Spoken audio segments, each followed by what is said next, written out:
When Jesus stood before the crowds and proclaimed, "I am the way, the truth, and the life," or when he boldly declared, "I am the resurrection," something extraordinary was happening beneath the surface of those words. Most people throughout history have interpreted these statements as claims of his unique divinity, as if he were saying something that applied only to him, the Son of God speaking from a place no ordinary human could ever reach. But what if we've been missing the entire point? What if Jesus wasn't separating himself from humanity, but rather showing us the doorway to our own divine nature? Have you ever wondered why Jesus chose those specific words when he declared his divine nature? Why not use elaborate theological explanations or complex spiritual formulas? What if I told you that hidden within the simplest declaration he ever made lies the master key to every miracle, every healing, and every transformation he performed, and that this same power is available to you, right now, in this very moment? Think about this for a moment. Has this ever happened to you? You've prayed earnestly, desperately even, for breakthrough in your life, perhaps for healing from an illness that won't release its grip, for financial provision that never seems to arrive, or for peace in relationships that remain broken. You've recited prayers, attended services, read scripture, followed spiritual practices with sincere devotion. Yet somehow, the transformation you long for remains just out of reach. The problems persist, the struggles continue, and deep down you begin to wonder if there's something you're fundamentally missing about how spiritual power actually works. But before we begin, please hit the like button and let me know where in the world you're watching from today. It's always fascinating seeing who's joining us from around the world. And if you haven't already, make sure to hit that subscribe button and turn on the notification bell so you don't miss any of our future videos. Here's the truth that changes everything. Jesus wasn't making philosophical statements when he used the words, "I am." He was demonstrating a consciousness principle, a spiritual technology, if you will, that operates according to exact laws. Stay with me until the end, because what you're about to discover might surprise you. It certainly transformed everything I thought I knew about prayer, healing, and the nature of divine power. These two simple words, "I am," contain a secret that most people walk past their entire lives without recognizing, even though they use these words dozens of times every single day. Consider how casually we throw around this phrase. I am tired. I am worried. I am broke. I am sick. We think we're simply describing our current circumstances, making innocent observations about our temporary state. But what if every time you speak those words, you're actually engaging a creative force of unimaginable magnitude? What if "I am" isn't just a grammatical construction, but rather the most powerful declaration available to human consciousness? The very same consciousness that allowed Jesus to heal the sick, raise the dead, and transform physical reality itself. The mystery isn't in the words themselves, but in the consciousness behind them. And right now, you're about to discover why understanding this distinction could be the missing piece that finally unlocks the spiritual breakthrough you've been seeking. The fundamental problem with the way most of us have been taught to pray reveals a hidden truth that completely transforms our understanding of spiritual power. When you face a crisis, perhaps a medical diagnosis that shakes your world, bills piling up with no solution in sight, or a relationship crumbling despite your best efforts, what's your first instinct? You bow your head, close your eyes, and begin pleading with God. You ask for intervention, for help, for someone or something outside yourself to reach down and fix what's broken. This is the pattern we've inherited, the spiritual mindset passed down through generations. But here's the revelation that changes everything. This entire approach is built on a misconception that actually blocks the very transformation we're seeking. Think about what's happening in that moment of traditional prayer. You're positioning yourself as separate from the divine power you're calling upon. You're essentially saying, "I am here, small and powerless, and you are there, distant and mighty. Please bridge this enormous gap and solve my problem." Every word reinforces the belief in separation. Every plea confirms your sense of lack. The very act of begging implies you don't already possess what you need. This isn't just ineffective, it's actually reinforcing the consciousness of limitation that created the problem in the first place. Smith Wigglesworth discovered this profound truth through his own journey of spiritual awakening, and it revolutionized not just his understanding but his ability to demonstrate divine power in practical, tangible ways. Now here's where the real breakthrough happens, where everything you thought you knew gets turned completely upside down. When Jesus declared, "I am," he wasn't talking about his human body walking the dusty roads of Galilee. He wasn't referring to his personality, his history, or even his role as a teacher. He was making a declaration that transcended all physical identity. He was stating that the presence of God itself was his only true identity. Not that he had a connection to God, not that God was with him, but that the I speaking through him was divine consciousness itself, expressing in human form. This wasn't poetry or metaphor. This was a demonstrable principle that allowed him to command storms, heal diseases, and even restore life to the dead. The impact of understanding this cannot be overstated. Everything we've been taught positions God as external, out there somewhere, beyond us, above, us separate from our everyday experience. We spend our lives trying to reach God, to please God, to get God's attention. But what if that entire framework is backwards? What if the divine presence isn't something distant that you need to access, but rather the fundamental essence of what you already are? This single shift in consciousness changes your entire spiritual journey, from one of seeking to one of recognition, from begging to claiming, from hoping to knowing. Behind the scenes of Jesus' miracles was this exact understanding. He never prayed in the way we've been taught, as if asking permission from an external authority. He spoke as authority itself. I am the resurrection and the life. Not, I hope God will resurrect, or I'm asking God to bring life. He declared from the consciousness of being one with the source of all life and power. This is the hidden mechanism behind every supernatural demonstration recorded in Scripture, and it's available right now to anyone willing to make this radical shift in their understanding of identity. Now, I want to go even deeper into this topic by examining what happens when you begin to consciously use these two words in your daily life. If this is starting to resonate with something you've always sensed but couldn't quite articulate, write in the comments, I am ready for this truth. What if everything you've been searching for has been closer than your own breath this entire time? The revolutionary discovery that shattered Smith Wigglesworth's entire spiritual framework was this: the divine presence you've been trying to reach, the power you've been hoping will intervene in your life, the source you've been begging for help. It's not distant at all. It's not watching from somewhere beyond the clouds. The eye that looks through your eyes right now. The consciousness reading these words. The awareness experiencing this moment. That is divine presence, expressing itself as your individual experience. Not a piece of God, not a connection to God, but the actual presence of God being you. This isn't some abstract philosophical concept that sounds nice, but has no practical application. This is the hidden truth that transforms everything when you truly grasp it. Your health, your relationships, your financial situation, your sense of purpose. Every area of your life shifts when you stop operating from the consciousness of separation and step into the recognition of your true identity. Smith Wigglesworth didn't just theorize about this. He lived it. He demonstrated it. And the impact of this understanding produced miracles that defied every natural law because he was no longer bound by the limitations of personal identity. He recognized that the I am speaking through him was the same infinite intelligence that created worlds. Here's where the journey gets really interesting, where everything starts to make sense in a completely different way. Every problem you're facing right now exists because of a case of mistaken identity. That illness you're battling, that lack you're experiencing, that fear that keeps you awake at night, none of these define who you truly are. They're not happening to the real you. They're appearing in your experience because you've temporarily forgotten your essential nature and identified with something false. You've been living as if you're just a body, just a personality, just a person trying to survive in a difficult world. But that's not the truth of your being. That's the costume, not the actor. That's the wave forgetting it's the ocean. If you haven't already, hit that subscribe button. I'm here sharing these deeper spiritual principles that actually transform your experience of reality.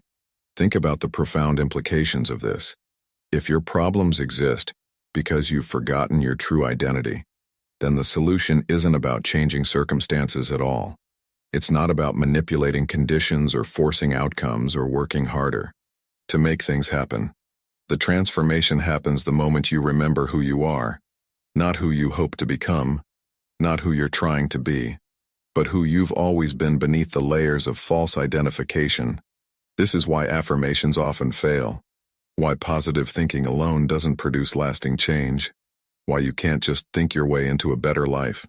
You're not trying to create a new identity.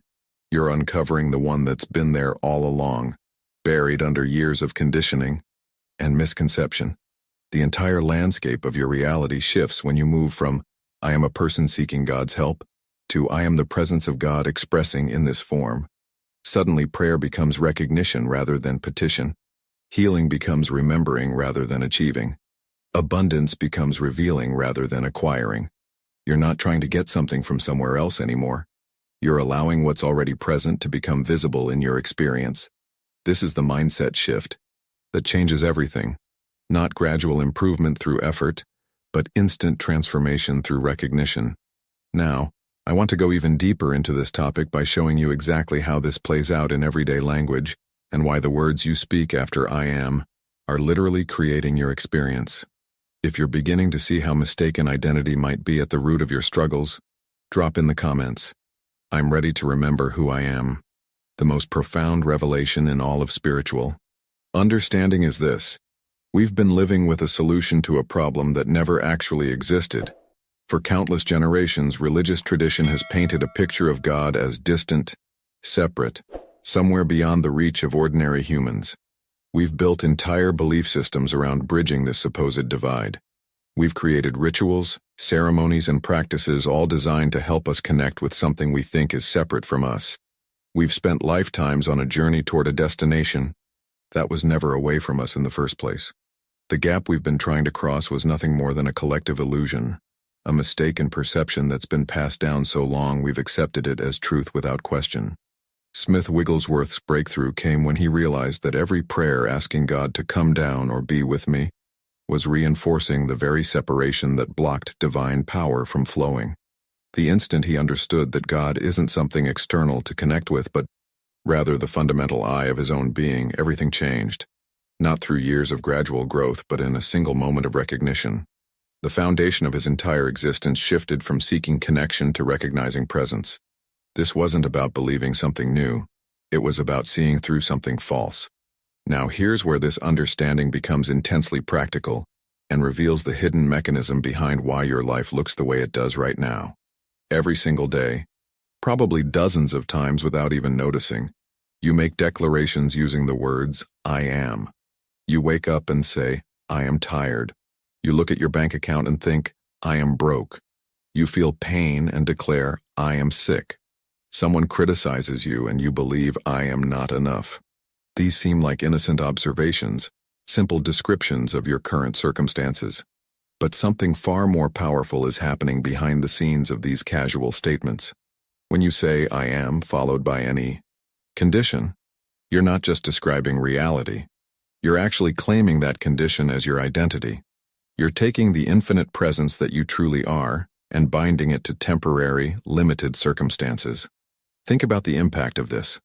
The I am in you is divine consciousness itself, the same creative power that spoke worlds into existence. And you're using that power to declare, I am afraid, I am failing, I am stuck. You're essentially saying that the infinite, eternal, all-powerful presence that is your true nature is now identified with lack, limitation, and fear. Can you see how this perpetuates the very experiences you're trying to escape? This is the mindset trap that keeps people circling the same problems year after year. They don't realize that their words aren't passive descriptions, but active declarations of identity. Every time you attach I am to a negative condition, you're reinforcing that condition in your experience. You're giving it the power of divine creative force. You're claiming it as what you are rather than what is simply appearing in your temporary experience. The transformation that's possible when you understand this is immediate and profound, not because you're creating something new, but because you're stopping the process of claiming limitation as your truth. Now I want to go even deeper into this topic by showing you exactly how Jesus modeled a completely different way of using these powerful words, and what happens when you begin to align your declarations with eternal truth rather than temporary appearances. If this is clicking for you and you're starting to see the hidden truth in your own speech patterns, share in the comments. I see how my words create my reality. Jesus demonstrated something revolutionary that most people completely miss when they read Scripture. Go through every recorded statement he made, and you'll notice an extraordinary pattern. He never once said, "I am sick," "I am lacking," I'm afraid," or "I am unworthy." Not even once. Every single time he used those two powerful words, he claimed only what was eternally true about his nature. I am the resurrection and the life. I am the light of the world. I am the way, the truth, and the life. These weren't poetic expressions or religious metaphors. They were precise declarations of identity, aligned with the unchanging reality of divine consciousness. He was showing us the exact mechanism behind spiritual power, using I am only to identify with truth, never to reinforce the temporary appearances of limitation. This is where most spiritual teaching goes off track. We think Jesus was special, unique, the only one who could make such claims. But what if he was actually modeling a principle available to everyone? What if he was demonstrating how to use identity declarations correctly? The impact of understanding this completely changes your approach to every challenge. Instead of saying, "I am sick and need healing," you recognize that the I am cannot be sick because it's infinite spirit. The body may show symptoms, but those symptoms don't belong to your true identity. When you stop claiming illness as what you are, healing becomes natural rather than a desperate struggle for something outside yourself.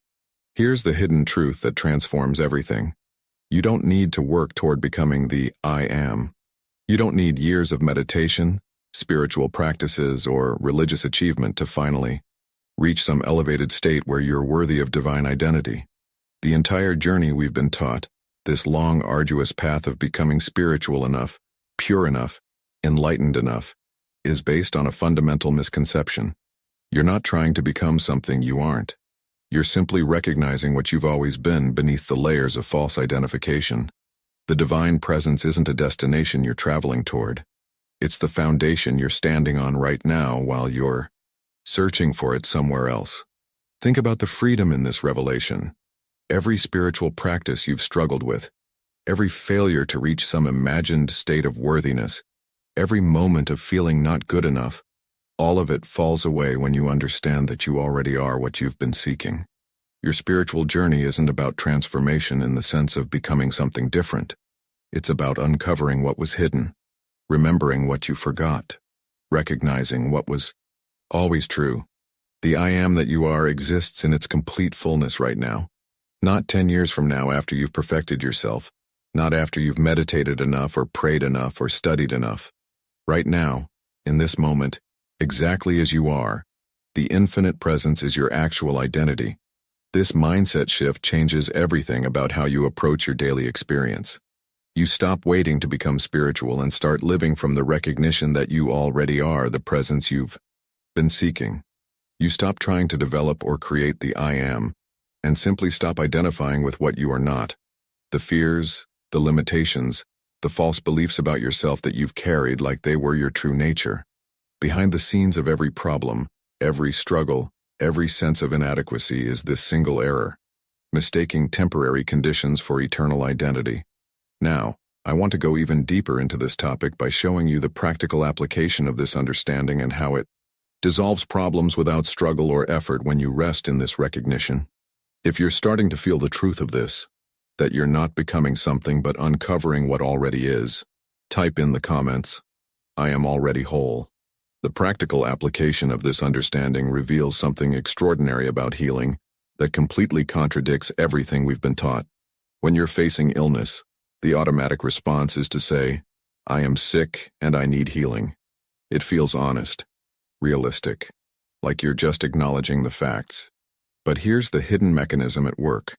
The moment those words leave your lips, you've made a declaration about your identity that locks the condition in place.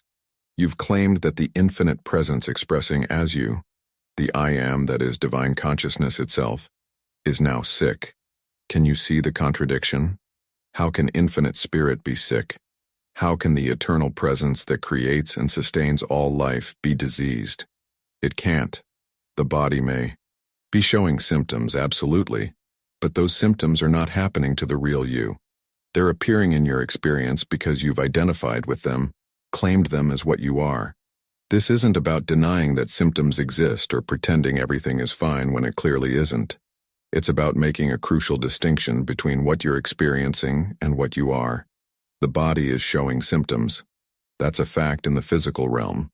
But the I that you are, the consciousness that's aware of those symptoms, is untouched, unchanged, whole. When you rest in this knowing, when you refuse to claim illness as your identity, something remarkable happens. Healing occurs naturally, not through struggle or effort, but through recognition of truth. The same principle applies to every area of your life. Not I am broke and need money, but recognizing that the I am is infinite abundance expressing. Not I am alone and need love, but knowing that the I am is love itself. Let me share a powerful story that demonstrates exactly how this works in real life. Margaret had suffered with chronic pain for 7 years. She'd tried everything: doctors, specialists, alternative treatments, countless prayers. Nothing worked. The medical professionals couldn't find a cause, and no treatment brought relief. Her entire life had become defined by this pain. She'd stopped making plans, stopped dreaming, stopped living in any meaningful sense. The pain wasn't just a symptom anymore. It had become her identity. When she finally met Smith Wigglesworth, desperate for any kind of breakthrough, he didn't do what she expected. He didn't pray over her. He didn't perform some healing ritual. He didn't even address the pain directly. Instead, he asked her one simple question that would change everything. Who is the I that says I am in pain? Margaret was confused at first. What kind of question was that? Of course she was in pain. She'd been living with it for 7 years. But Smith pressed deeper with another question. Can infinite spirit hurt? Can God suffer? And then he asked her to sit in silence and really contemplate these questions. For nearly 20 minutes she sat there, and something began to shift in her consciousness. Behind the scenes of her thinking, a revelation was emerging. She'd been identifying her true self, the I am, with a body and its sensations. The pain didn't belong to the eternal presence that she actually was. It belonged to a false sense of identity she'd been carrying. Within 3 weeks of this realization, her pain began to diminish. Within 2 months, it was completely gone. Not because she fought it, not because she received some external intervention, but because she stopped claiming it as her identity. Now I want to go even deeper into this topic by showing you the exact technique Smith Wigglesworth taught for those moments when fear or crisis threatens to overwhelm you, and how this simple practice can interrupt false identity and create space for truth to emerge. If Margaret's journey resonates with something you're experiencing right now, share in the comments. I'm ready to shift my identity. Smith Wigglesworth taught a technique so simple, yet so powerful, that it can completely shift your experience in the middle of a crisis. He called it the pause. Picture this. You're in the middle of overwhelming circumstances. Fear has its grip on you. Your mind is racing with worst-case scenarios. Your body is flooded with anxiety. The situation feels impossible, urgent, desperate. Every instinct is screaming at you to react, to do something, to fix it right now. This is precisely the moment when most people make decisions that only deepen their problems. But what if there was a different way? What if the most powerful thing you could do in that moment of chaos wasn't to act, but to pause? Here's how this works. When fear grips you, when circumstances seem impossible, you deliberately stop everything. You don't react, you don't try to solve the problem through human effort. You don't panic or spiral into worst-case thinking. Instead, you pause, completely, intentionally, fully. And in that pause, you ask yourself one crucial question. What is the truth of my being right now? Not what appears to be true. Not what circumstances are screaming at you, but what is eternally, unchangeably true about the I am that you are? And the answer is always the same, regardless of what's happening in the physical world. The I am is the presence of God, untouched by any condition, whole, supplied, and safe. This simple act interrupts the false identity that's been running the show and creates space for truth to emerge. The impact of this practice is immediate, not because it changes circumstances instantly, but because it changes you, your consciousness, your perspective, your relationship with the problem. Now let me reveal something about supply and abundance that will completely transform how you relate to money, resources, and provision. We've been conditioned to believe that supply comes from external sources. Your job provides your income, your clients give you business, your investments generate returns. This entire mindset creates perpetual fear because what happens when the job ends, when clients leave, when investments fail? If your source is outside you, you're always vulnerable, always one decision away from lack, always dependent on circumstances beyond your control. But here's the hidden truth that changes everything. Your employer is not your source. Your clients are not your source. Your business is not your source. The I am that you are is your source. And that source is infinite, inexhaustible, eternal. Think about the freedom in this revelation. When you recognize that I am is infinite supply itself, you stop living in fear about specific channels closing. Yes, one job may end, but that's just a channel, not the source. 3 other channels you never imagined might open. One stream of income may dry up, but the source, the infinite I am, never diminishes, never runs out, never fails. This understanding doesn't mean you sit passively waiting for money to fall from the sky. It means you operate from a completely different consciousness. You work, you plan, you take action, but not from desperation or fear of lack. You move from the knowing that supply is always flowing because it's what you are, not what you're trying to get. The channels change. The forms shift, but the source remains constant because it's your very identity. Now, I want to go even deeper into this topic by showing you how to begin living from this consciousness consistently, making it your natural state, rather than something you only remember in crisis moments. If this understanding of impersonal supply is shifting something in your financial mindset, write in the comments, I am my own source. The real transformation happens when this understanding stops being something you do and becomes who you are. Most people treat spiritual principles like tools they pull out when there's a crisis. Pray when you're desperate, meditate when you're stressed, affirm when you're afraid. But living as I am isn't a technique you apply in difficult moments. It's a constant state of being that permeates every aspect of your existence. You wake up in the morning not as a person facing another difficult day, but as infinite consciousness expressing in human form. You walk through your day not trying to be spiritual, but recognizing that spirit is what's walking. You work, you love, you rest, all from this awareness. You're no longer a person attempting to connect with God. Your divine presence appearing as this particular expression. Think of it like a wave in the ocean. The wave has its unique shape, its individual movement, its temporary form. It rises and falls, crashes and dissolves. But if that wave knows itself as the ocean, everything changes. It doesn't fear dissolution because it knows it's the infinite sea expressing momentarily in this form. It doesn't compete with other waves because it recognizes them as itself in different expressions. The wave doesn't lose its waveness by knowing it's the ocean. It actually experiences its wave existence more fully, more freely, because it's no longer limited by the belief that this temporary form is all it is. That's exactly what living as I am looks like. You still have your personality, your preferences, your unique expression, but underneath all of it, you know what you are. Smith Wigglesworth embodied this consciousness so completely that people felt something shift when he entered a room. It wasn't about charisma or personality. It was presence. The I am recognized itself through him so clearly that it awakened recognition in others. Problems would often dissolve in his presence without him speaking a word about them because consciousness itself was doing the work, not human effort or manipulation. This is the destination of your spiritual journey. Not becoming someone special or achieving some elevated state, but simply living from the truth of what you've always been. Here's the practical path forward, and it starts right now with whatever you're facing in this moment. You don't need to wait until you understand this perfectly or until you've practiced enough to get it right. Whatever challenge is pressing on you today, health concerns, financial pressure, relationship struggles, fear about the future, pause right now. Stop trying to solve it through human effort and planning. Stop seeing yourself as a limited person facing an overwhelming problem. Return to the simple truth. I am is the only presence and power operating in your life. The I am is whole, regardless of symptoms.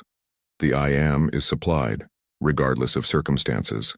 The I am is safe, regardless of appearances. Not because conditions prove this, but because this is the eternal nature of being expressing as your experience. As this recognition becomes your foundation rather than an occasional practice, watch what happens. Problems that seemed immovable begin to dissolve. Not overnight necessarily, not through magic, but steadily, consistently, powerfully. The shift happens first in consciousness, and then your external experience begins to mirror that inner transformation. You stop living from reaction and start living from recognition. Behind the scenes of your daily decisions, a different intelligence is operating. Not your limited human thinking, but the infinite wisdom of the I am itself. Now, I want to go even deeper into this topic by addressing the challenges you'll face on this journey and how to navigate the moments when everything seems to contradict what you know to be true. If you're ready to make this your constant state of being rather than an occasional practice, share in the comments, I choose to live as I am. If you've made it this far in our conversation today, something significant has happened. You're not just casually consuming content. You're genuinely seeking transformation. You're ready for this shift in consciousness. And that tells me you're exactly the kind of person I create these videos for. People who aren't satisfied with surface-level spirituality, who want the real mechanics behind how consciousness works, who are willing to question everything they've been taught in pursuit of truth. If this message resonated somewhere deep in your soul, if you felt that recognition of something you've always known but couldn't quite articulate, do me a favor and leave a comment saying, "This message was meant for me." I read every single comment, and it genuinely helps me understand who's walking this path with me. Your words matter, and they create a ripple effect for others who find this content and read through the community we're building together. And if you haven't already, hit that subscribe button. I'm here consistently sharing these deeper spiritual principles. Not the kind you hear everywhere else, but the revolutionary insights that actually transform how you experience reality. This isn't about accumulating knowledge. It's about practical wisdom you can apply immediately to shift your consciousness and consequently, your entire life experience. A simple like on the video helps more people discover these teachings too. YouTube shows this content to others who are searching for exactly what we've explored today, and your engagement makes that possible. It's a small gesture that extends this understanding to someone who might desperately need to hear it right now. There's a video right here that takes this understanding even further, exploring the specific practices that anchor this consciousness in your daily experience. It's the perfect continuation of what we've uncovered today. Click and join me there. Let's keep this journey going together.